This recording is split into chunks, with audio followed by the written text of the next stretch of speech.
অঙ্কের শিক্ষক একটি অঙ্ক দিয়ে বললেন, তোদের মধ্যে যে এই অঙ্কটি করতে পারবে তাকে আমি একজোড়া জুতো গিফট করব।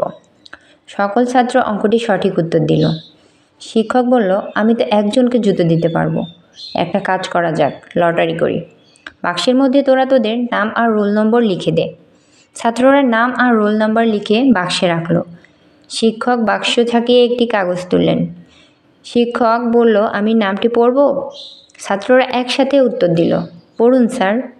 শিক্ষক বললেন, রোল নাম্বার 1 আব্দুল। ছাত্ররা হাততালি দিয়ে ফার্স্ট বয়কে অভিনন্দন জানালো। শিক্ষক পরের দিন একজোড়া জুতা এনে বলল, তোরা সকলে মিলে ওকে জুতাটা পরিয়ে দে। টিচার্স রুমে ওই শিক্ষকের চোখে জল দেখে সহকারী শিক্ষকরা জিজ্ঞাসা করলেন, স্যার আপনার চোখে জল কেন?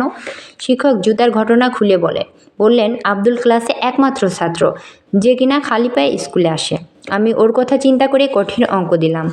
সবাই অঙ্কটি সঠিক উত্তর দিল। সবচেয়ে অবাক লাগলো, লটারির বাক্স খুলে দেখি সকল ছাত্রই তাদের নিজ নিজ নাম না লিখে লিখেছিল আব্দুল, রোল 1, যাতে করে জুতো জোড়া আব্দুল পায়।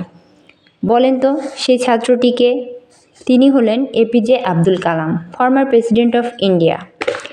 এই গল্পটি থেকে আমরা শিখতে পারলাম যে দরিদ্রতা কখনো মানুষের জীবনে বাধা হতে পারে না। পরিশ্রম আর অধ্যবসায় মানুষকে সফল হতে সাহায্য করে।